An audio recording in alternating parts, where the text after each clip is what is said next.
रहमतुल्लाह अलैहिর ভক্ত খাজা গরিবে নওয়াজ আজমিরি रहमतुल्लाह अलैহির ভক্ত এ যুবকেরা মাঝরাই হুজুর পীর কেবলার ভক্ত জালালিবাগ দরবার শরীফের ভক্ত এ যুবকেরা আল্লাহ পাক কোরআনে বলছে বান্দা ইয়া আইয়ুহাল্লাযীনা আমানুত্তাকুল্লাহ ওয়া কুনু মাআস সাদিকিন আল্লাহর কোরআন বলছে বান্দা ওয়াত্তাকুল্লাহ আমি আল্লাহ আমাকে ভয় করো ওয়া কুনু মাআস সাদিকিন সত্যবাদীদের সঙ্গে থাকো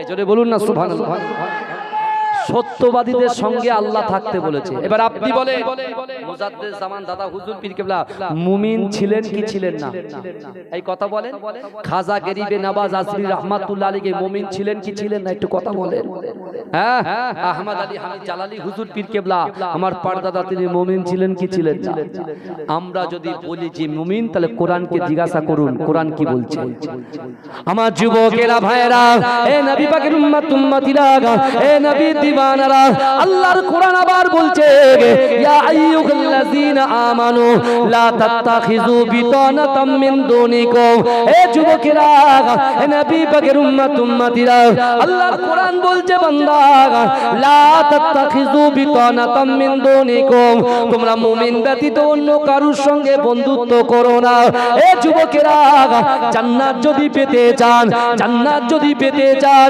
এ যুবকেরা আজ থেকে ১৫০০ বছর আগে আমার বিশ্ব নবী রাসূলুল্লাহ কাবা শরীফের সামনে সাহাবাদেরকে বলেছিলেন এ আমার সাহাবারা আল্লাহকে ভয় করো রাসূলুল্লাহকে মুহাব্বত করো নামাজের পাটিতে বসে তোমার অন্তরের কথা তোমার মনের কথা তোমার ইচ্ছার কথা তোমার আকাঙ্ক্ষার কথা আমি আল্লাহর সঙ্গে যদি শেয়ার করতে পারো আমি আল্লাহর সঙ্গে যদি বলতে পারো ও আমার বান্দা বান্দিরা আমি আল্লাহ বলছি ওহুম লা ইফতানুন আমি আল্লাহ একটু পরীক্ষা করব আমি আল্লাহ একটু বুঝে নেব আমি আল্লাহ একটু দেখে নেব আমার বান্দা যদি আমি আল্লাহর পরীক্ষায় উত্তীর্ণ হয়ে যায় আমি রাসূলুল্লাহ সাল্লাল্লাহু আলাইহি ওয়াসাল্লামের মহব্বতে ভালোবাসায় আমি আল্লাহ পাক ৮টা জান্নাত সৃষ্টি করেছি ওই ৮টা জান্নাতের ভিতরে সবচাইতে বড় জান্নাত জান্নাতুল ফেরদাউসটা ওই সকল বান্দা বান্দির আমলনামায় লিপিবদ্ধ করে দেব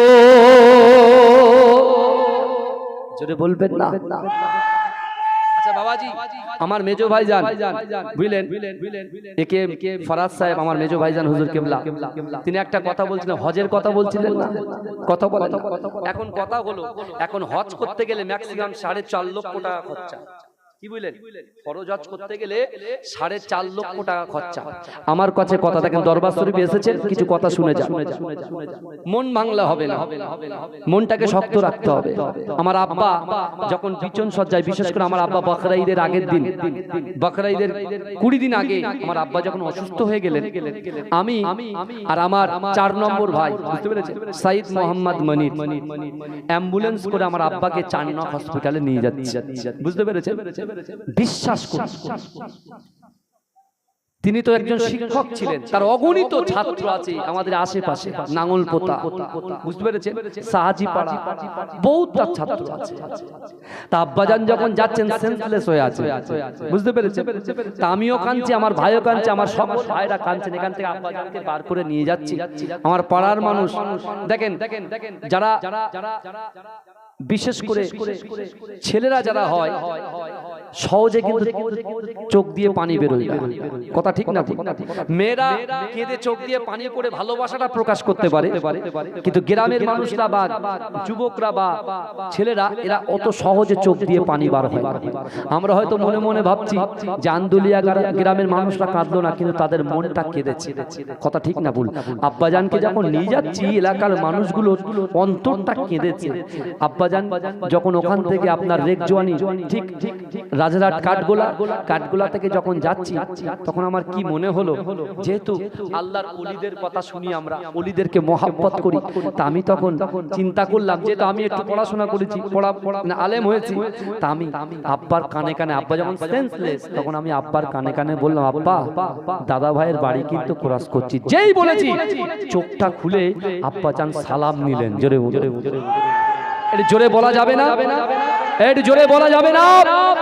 22টা দিন আমার আব্বাজান জান্নাত নসিব হয়ে তিনি শুয়েছিলেন। বিশ্বাস করেন ডক্টররা পর্যন্ত বলেছে যে মানুষের শরীরে এক ফোঁটা পানি নাই, বিশেষ করে সেই ব্যক্তিটা এরকম একটা মানুষ যিনি শুধু তার কলিজা থেকে, তার বুক থেকে শুধু আল্লাহ আল্লাহ জিকির বার হয়েছে। জোরে বলুন না সুবহান।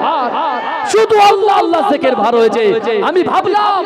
আমি ভাবলাম চিন্তা করলাম যে না, আল্লাহর রাসূলের একটা হাদিস আছে, আলা ইন্না ফিল জাসাদি মুদগাতান ইজা সালুহা সালুহাল জাসাদু কুল্লুহু ওয়া ইজা ফাসাদাত ফাসাদাল জাসাদু কুল্লুহু আলা ওয়াহিয়াল কাল।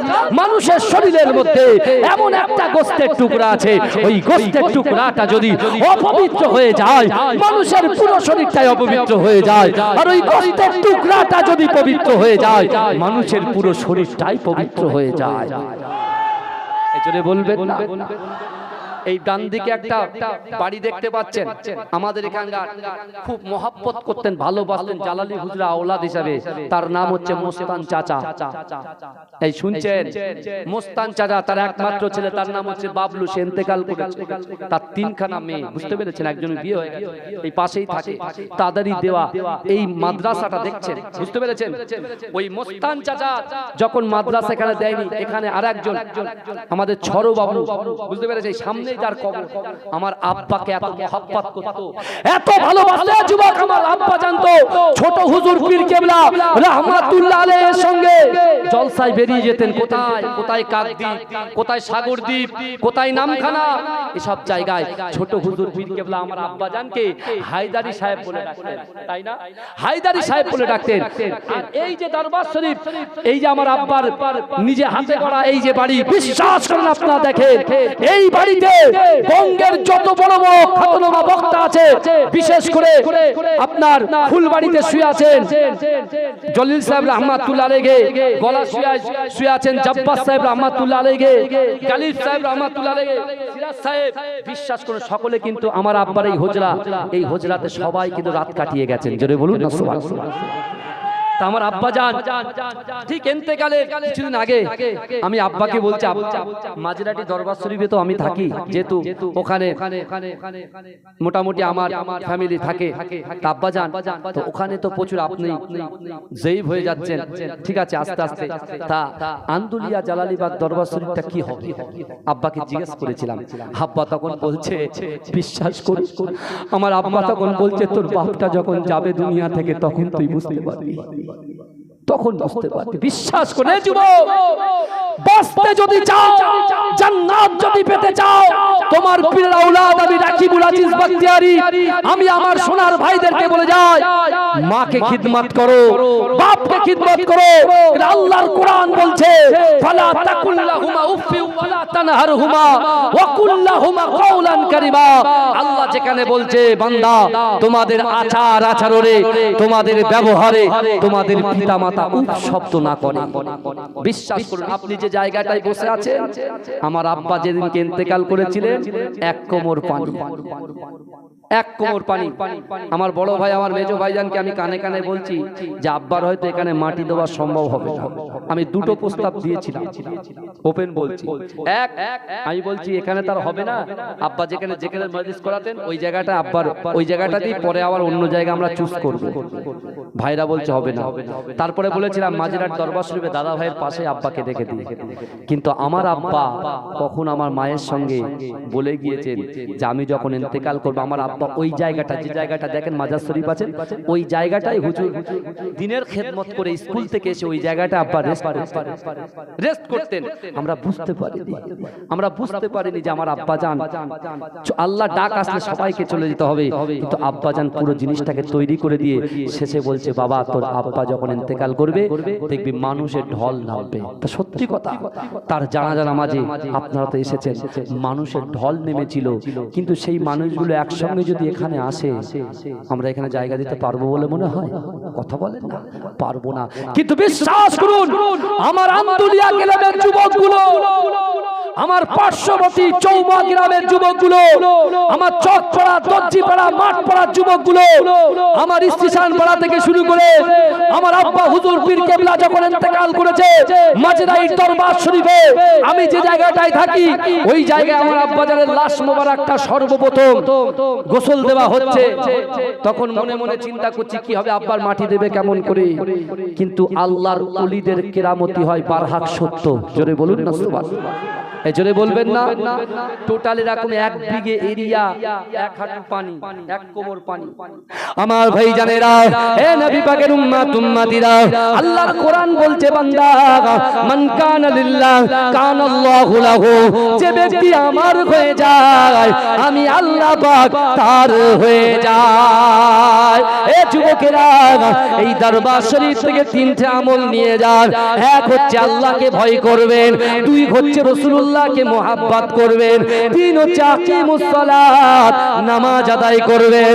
এ যুবকেরা, হে নবী পাকের উম্মত উম্মতিরা, আমি দেখেছি আমার আব্বা জান কখনো ফজরের ওয়াক্তে যখন বাড়িতে আসতেন জলসা সেরে, আব্বা জান কিন্তু ওযু বানিয়ে নামাজ আদায় করে নিতেন। এ যুবকেরা, বিশ্বাস করেন আজকে তিনি যখন ইন্তেকাল করেছে 7 পরিবারের মানুষেরা অক্লান্ত পরিশ্রম করে আমার আন্দুলিয়া গ্রামবাসী বিন্দু সহ, আমার চৌমুয়া গ্রামবাসী বিন্দু সহ, আমার চকপাড়া গ্রামবাসী বিন্দু সহ, এই যুবকেরা দর্জিপাড়ার মানুষেরা একে একে একে একে মানুষগুলো কি করেছেন জানেন? ওই 1 কোমর পানিগুলো তারা এমন করে শ্যালো মেশিন দিয়ে পানিগুলো পরিষ্কার করে দিয়েছে। জোরে বলুন সুবহানাল্লাহ। এই যুবকেরা শুধু তাই নয়, এতগুলো পানি দেখার পরেও আব্বা জানকে যখন আমরা এমন করে তার কবরে লাশ মোবারক রাখছি বাবা, এই যুবকেরা বিশ্বাস করুন তার কবরটার ভিতরে আমি গিয়ে দেখলাম এমন করে একজন মুফতি সাহেব ছিল, তিনিও দেখেছেন না না না ওই কবরের ভিতরটা একেবারে শুকনো হয়ে আছে। আমার ভাই জানেরা, হে নবী পাকের উম্মত উম্মতিরা, একটু ভালো করে বোঝার চেষ্টা করেন। আমার আব্বা জানকে যখন জিজ্ঞাসা করেছিলাম এই আন্দুলিয়া গ্রামে মানুষ কেমন করে আসবে, আপনি তো 50 বছর আগে মাঝরাই দরবার শরীফ থেকে চলে এসেছেন। আমার আব্বা জান বলেছিল বাবা ছেলেরা শোনো শোনো, আল্লাহ পাক রব্বুল আলামিন যাকে মুহাব্বত করে ভালোবাসে তার দ্বারাই দ্বীনের খিদমত করিয়ে নেয়। এ যুবকেরা ভাইরা, আমার আব্বা হুজুর বলেছিল বাবা তুই কি জানিস এই আন্দুলিয়া গ্রামের ভিতরে মুজাদ্দিদ জামান দাদা হুজুর পীর কেবলা রাহমাতুল্লাহ আলাইহি সহ আমার পরদাদা, আমার দাদা, আমার দাদা আহমদ আলী হানিফ শাহ জালালী রাহমাতুল্লাহ আলাইহি, আমি হায়দার আলী যখন ঘরের ভিতরে ঘুমাচ্ছিলাম হঠাৎ করে ঘুমের ঘরে স্বপ্ন দেখলাম আমার মুজাদ্দিদ জামান দাদা হুজুর পীর কেবলা রাহমাতুল্লাহ আলাইহির হাতটা ধরেছেন আমার পরদাদা আহমদ আলী হামিদ জালালী রাহমাতুল্লাহ আলাইহি। ও যুবকেরা, ওই আহমদ আলী হামিদ শাহ জালালী রাহমাতুল্লাহ আলাইহির হাত ধরেছে আমার দাদু মাঝরাইট পীর সাহেব হুজুর পীর কেবলা, আমরা যাকে মাঝরাইট হুজুর বলেছি রে। কিন্তু এই যুবকেরা বিশ্বাস করেন মাঝরাইট হুজুর পীর কেবলার নাম হলো শাহ সুফি আবুল মারেফ মাহমুদ বাখতিয়ারি রাহমাতুল্লাহ আলাইহি। তার বাপের হাত ধরে পুরো যে জায়গাটুকু আপনারা দেখতে পাচ্ছেন ওই জায়গাতে আমার পরদাদা সহ মুজাদ্দিদ জামান দাদা হুজুরকে রুহানি হালাতে এসে তিনি এইভাবে দেখাচ্ছেন আব্বা জান এটা হলো আমার হায়দার আলী বাবার বাড়ি। এজন্য বলুন না সুবহানাল্লাহ। আমার ভাইরা যারা বাইরে আছেন দয়া করে বুঝুন, ভিতরে আসেন না, এই বসে আসেন ভাইজান, দেখতে পাচ্ছেন তো আমাদের ঈমান আর ফিলিস্তিনের মুসলমানদের ঈমান কি এক হয়? কথা বলেন না, এই কথা বলেন না। হ্যাঁ হ্যাঁ, এটা তাকবীর দেন তো, নারে তাকবীর, তাকবীর দেবেন না, নারে তাকবীর। মাসলাকে মুজাদ্দিদ জামান, মুজাদ্দিদ জামানের হক সিলসিলা, নারে তাকবীর। লব্বাইক লব্বাইক আল আকসা লব্বাইক। ভাইজা আমাদের প্রথম কিবলা হচ্ছে বাইতুল মুকাদ্দাস। জোরে বলবেন না? এই মুসলমানদের প্রথম কিবলার নাম কি? বাইতুল মুকাদ্দাস। এই বাইতুল মুকাদ্দাসে আমার রাসূলুল্লাহর কদমটা পড়েছিল। জোরে বলুন না সুবহানাল্লাহ। এই যুবকেরা আজকে ঈমানের পাওয়ার দেখে, আজকে আমাদের ঈমান আর ফিলিস্তিনের মুসলমানদের ঈমান। ফিলিস্তিনের যুবকগুলো যখন বাইতুল মুকাদ্দাসের আশপাশে ঘুরঘুর করছে, ওই সময় ইসরায়েল বাহিনী বলছে তোদের বাপ চলে গেল, মা চলে গেল, দাদা চলে গেল, অর্থ চলে গেল, সম্পদ চলে গেল, ইজ্জত চলে গেল, সব কিছু চলে গেল, তারপরেও তোরা কেন বাইতুল মুকাদ্দাসের ধারে এই রকম ভাবে ঘুরঘুর করছিস? ওই যুবকগুলো বলেছিল এই ফিলিস্তিনের মানুষেরা শুনে রাখো, বাপ চলে গেছে কুছ পারোয়া নেই, মা চলে গেছে কুছ পারোয়া নেই, দাদা চলে গেছে কুছ পারোয়া নেই, অর্থ সম্পদ চলে গেছে কুছ পারোয়া নেই, না না না, সব কিছু চলে যাবে কুছ পারোয়া নেই, সব কিছু দিতে রাজি আছি, কিন্তু বাইতুল মুকাদ্দাসকে দিতে রাজি নয়। জোরে বলুন না, জোরে বলা যাবে না। ভাইয়ান এখন কি হবে? সম্পত্তি তো আমাদের কাছ থেকে তো নিয়ে নিল, নিয়েছেন না জানেনি, কথা বলেন। এখন আমাদের করণীয় কি বলেন? আন্দোলন করা, তাই তো? আন্দোলন তো অবশ্যই করবেন, আমাদেরকে আন্দোলন করতেই হবে ঠিকই, কিন্তু আগে নামাজের পার্টিতে আসতে হবে, এসে আল্লাহকে বলতে হবে। কারণ আপনি দেখতে পাননি ফেরাউনের অবস্থা কি হয়েছে? সে খোদা দাবি করেছিল। এই ফেরাউন নিজেকে খোদা দাবি করেছিল, নমরুদ সে নিজেকে বিশাল বড় দাবি করেছিল, কিন্তু আল্লাহ পাক রব্বুল আলামিন ওই নমরুদকে একটা খোলা মশা দিয়ে সাইজ করে দিয়েছে, আর ফেরাউনকে আল্লাহ পাক নীল নদে ডুবিয়ে সাইজ করে দিয়েছে। যদি বলুন না সুবহানাল্লাহ। আজকে আমার যুবক ছেলেগুলো যদি একাত্ম হয়, তাদের কলিজার ভিতরে আল্লাহর ভয় যদি থাকে, রাসূলুল্লাহর মহব্বত যদি থাকে, আর নামাজের পাটিতে এসে আল্লাহর কাছে যদি আমরা আর্তনাদ করি যে আল্লাহ এই ফেরাউনকে আপনি ধ্বংস করে দেন, অবশ্যই আল্লাহ পাক আমাদের কথা শুনবে। জোরে বলুন না সুবহানাল্লাহ। কিন্তু আমার ভাইরা আজকে সেই ফিলিস্তিনের যুবকরা যেমন তাদের ইমানি যে জাজবা আছে, আমাদের ইমানের জাজবা রাখতে হবে। কারণ আমরা ধৈর্য নেই আমাদের, আমরা 2 ঘন্টা 4 ঘন্টা একটা জায়গায় বসবো, এই ধৈর্য কিন্তু আমাদের নাই। কিন্তু আমার ভাইরা আজকে সেই ফিলিস্তিনের জন্য আমি একটা গজল আপনাদের কাছে গাইছি, ভালো করে আমার সঙ্গে পড়বে। লাব্বাইক লাব্বাইক আল আকসা লাব্বাইক। আমি যখন বলবো লাব্বাইক লাব্বাইক, আপনারা বলবেন আল আকসা লাব্বাইক। জোরে বলবেন তো? বলবেন তো নাকি? লাব্বাইক লাব্বাইক আল আকসা লাব্বাইক, লাব্বাইক লাব্বাইক আল আকসা লাব্বাইক, নারায়ে তাকবীর আল্লাহু আকবার, নারায়ে তাকবীর আল্লাহু আকবার, নারায়ে তাকবীর আল্লাহু আকবার, নারায়ে তাকবীর আল্লাহু আকবার। জিহাদ মানে রক্ত দেওয়া, লুকিয়ে থাকা নয়, হকের পথে করলে লড়াই আসবে রে বিজয়, হকের পথে করলে লড়াই আসবে রে বিজয়। ফিলিস্তিনের বুকে শিশু মরছে রে গাজায়, ইহুদিদের রুখতে হামাস করছে যে লড়াই। জিহাদ মানে রক্ত দেওয়া, লুকিয়ে থাকা নয়, হকের পথে করলে লড়াই আসবে রে বিজয়, হকের পথে করলে লড়াই আসবে রে বিজয়। লাব্বাইক লাব্বাইক আল আকসা লাব্বাইক, লাব্বাইক লাব্বাইক আল আকসা লাব্বাইক, লাব্বাইক লাব্বাইক আল আকসা লাব্বাইক, লাব্বাইক লাব্বাইক আল আকসা লাব্বাইক, লাব্বাইক লাব্বাইক আল আকসা লাব্বাইক। ইসরাইলের হাত থেকে রক্ষা পাবে আকসা, ইসরাইলের হাত থেকে রক্ষা পাবে আকসা, সত্যবাদী খোদার সৈনিক করবে যে রক্ষা। কাবা যেমন রক্ষা পেল আবাবিল ধারায়, কাবা যেমন রক্ষা পেল আবাবিল ধারায়, হকের পথে করলে লড়াই আসবে রে বিজয়, হকের পথে করলে লড়াই আসবে রে বিজয়। জিহাদ মানে রক্ত দেবা লুকিয়ে থাকা নয়, হকের পথে করলে লড়াই আসবে রে বিজয়, হকের পথে করলে লড়াই আসবে রে বিজয়। কাফেরদের ওই নাস্তা নাবুদ করতে রে আকসায়, কাফেরদের ওই নাস্তা নাবুদ করতে রে আকসায়, খোদার হুকুম মেহেদী আবার আসবে দুনিয়ায়। ফিলিস্তিন রক্ষা পাবে খোদার কৃপায়, হকের পথে করলে লড়াই আসবে রে বিজয়, হকের পথে করলে লড়াই আসবে রে বিজয়। জিহাদ মানে রক্ত দেবা লুকিয়ে থাকা নয়, হকের পথে করলে লড়াই আসবে রে বিজয়, হকের পথে করলে লড়াই আসবে রে বিজয়। আল্লাহুম্মা সাল্লি আলা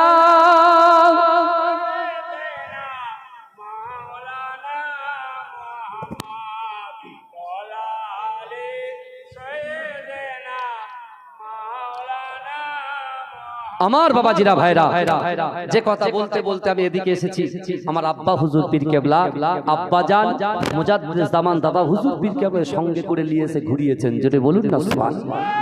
এই সেই মোবারক জায়গা, অবশ্যই আপনারা সুসম্পর্ক ভালোবাসা অবশ্যই অবশ্যই রাখবেন ইনশাআল্লাহ। যখন রাখবেন, আমার বড় ভাই আছে, হ্যাঁ, মুফতি মাসুম বখতিয়ারি, তিনিও জলসা করেন আলহামদুলিল্লাহ, বুঝতে পেরেছেন। আমার যে সকল ভাইরা আমাকে দাওয়াত করে, মিসিং হলেই আমরা সাথে সাথে মিজানুর ভাই উপরে এসো, আমরা যখন বলি যে আমার ভাইজানকে না, বলে হুজুর আপনার বড় ভাই তো 5 বার এসেছে আমার বাড়ি, এবার 4 বার এসেছে, বুঝতে পেরেছেন। তখন আপনার নেটের জামানা ছিল না, ইউটিউব ছিল না, বুঝতে পেরেছেন। যাই হোক, আমার 7 ভাই আমরা বসবাস করি আন্দুলিয়া জালালিবাগ দরবার শরীফে। আমার আব্বাজান বহু কষ্ট করে সন্তানগুলোকে মানুষ করেছে, বুঝতে পেরেছেন। আর এখানে সকল পীর সাহেব পীরজাদা হুজুরগণ মাশাআল্লাহ এখানে এসেছেন। আগামী দিনে হালকায় জিকিরের দল আসবে, যে হালকায় জিকির মুজাদ্দিদ জামান দাদা হুজুর পীর কেবলার দ্বিতীয় বাড়ি সীতাপুর দরবার শরীফে। আমার মুজাদ্দিদ জামান দাদা হুজুর পীর কেবলা অসুস্থ ছিলেন, অসুস্থ থাকার পরে যখন আহমদ আলী হামিদ শাহ জালালি রহমাতুল্লাহ আলী কানে যখন গেলেন যে আমার পীর অসুস্থ, তিনি তখন মাদ্রাসার ছাত্র সহ হালকায় জিকির করতে করতে যখন সীতাপুর দরবারে পৌঁছলেন। আমার মুজাদ্দিদ জামান অসুস্থ ছিলেন, তিনি তাড়াতাড়ি হালকায় জিকিরের তাজাল্লিতে, বিশেষ করে তার খলিফাগণদের দোয়াতে তিনি হালকায় জিকির যাবার সাথে সাথে হুজুর দাঁড়িয়ে গিয়ে তার শরীরটা আল্লাহ সুস্থ করেছিল। জোরে বলুন না, এই জোরে বলবেন না। সেই ভাইজান হুজুরদের সাথে আমাদের খুব সুসম্পর্ক। আমার আব্বাজান যখন ইন্তেকাল করলেন, বুঝতে পেরেছে, তখন তো জলসা জুলুসের সময় মাঝেরার দরবার শরীফে আমার আব্বার লাশ মোবারক যখন রেখেছিলাম, 6 ঘন্টা মতো ছিল, বুঝতে পেরেছেন। 6 ঘন্টা লাশ রাখার পরে ফুরফুরা দরবার শরীফ থেকে সব হুজুররা এসেছিলেন, এবং এখানে যখন এনেছিলাম প্রায় আমার 27টা থেকে 28টা ভাই আলহামদুলিল্লাহ তারা আব্বা হুজুরকে দেখতে এসেছেন। কারণ তারা বলতেন আমার হায়দার চাচাজি ইন্তেকাল করেছে। না, আমার আব্বাজানকে ছোট হুজুর পীর কেবলা এত ভালোবাসতেন। না, আগে তো সব এখন যেরকম আমরা টাইমে টাইমে জলসায় ঢুকি, বুঝতে পারছেন না, 9টা থেকে 11টা টাইম আমরা 9টায় চলে যাই, 10 মিনিট লেট হয়। আর আগে সব মাগরিবের আগে সব হুজুররা গিয়ে বসে থাকতো। আর আমার আব্বাজানের হ্যান্ড রাইটিং খুব সুন্দর ছিল, আরবি, উর্দু, বাংলা, ইংলিশ, বুঝতে পেরেছেন, খুব সুন্দর ছিল। মুজাদ্দিদ জামান দাদা হুজুর পীর কেবলা লাগতে জিগার ছোট হুজুর পীর কেবলা রহমাতুল্লাহ আলাইহি তিনি আমার আব্বাজানকে, রে হায়দারি বাবা, হায়দারি আমার পাশে বসো। আব্বাজানকে পাশে বসালে, বসে বলছে তুমি ডায়েরি বার করো। ডায়েরি বার করলে বলে যে কটা বক্তা আছে সব বক্তাদের নামগুলো লেখো।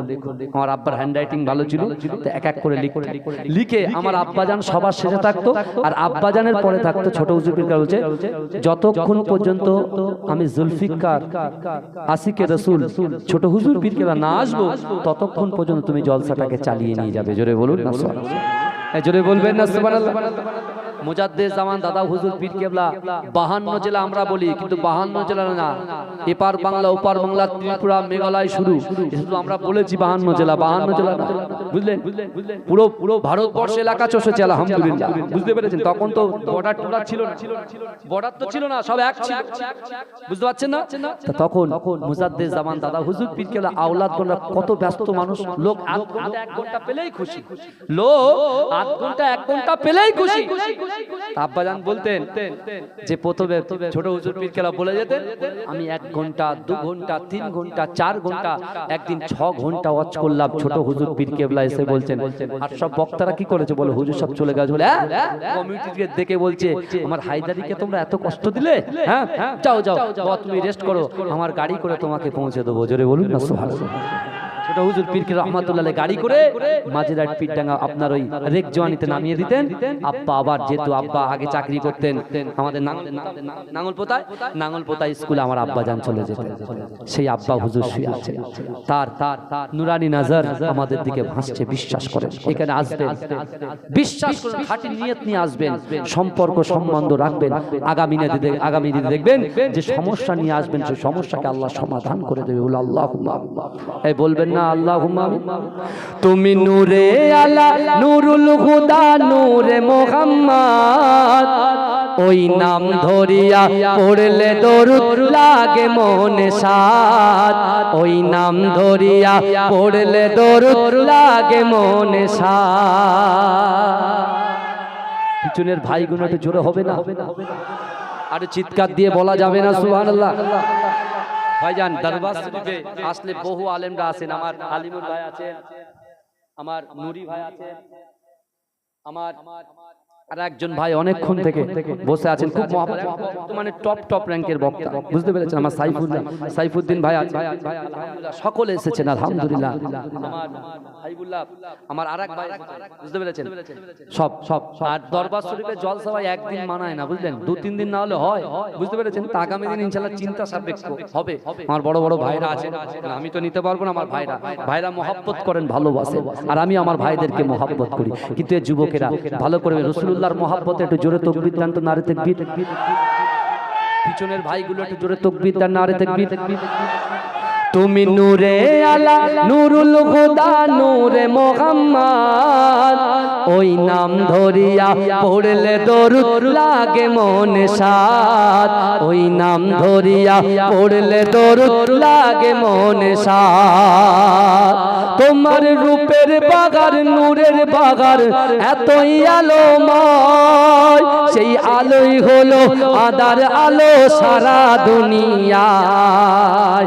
তোমার রূপে গড়া, তোমার রূপে গড়া ওই আকাশের স্বর্ণ মাখা চাঁদ, ওই নাম ধরিয়া পড়লে দরুদ লাগে মনে সাদ, ওই নাম ধরিয়া পড়লে দরুদ লাগে মনে সাদ।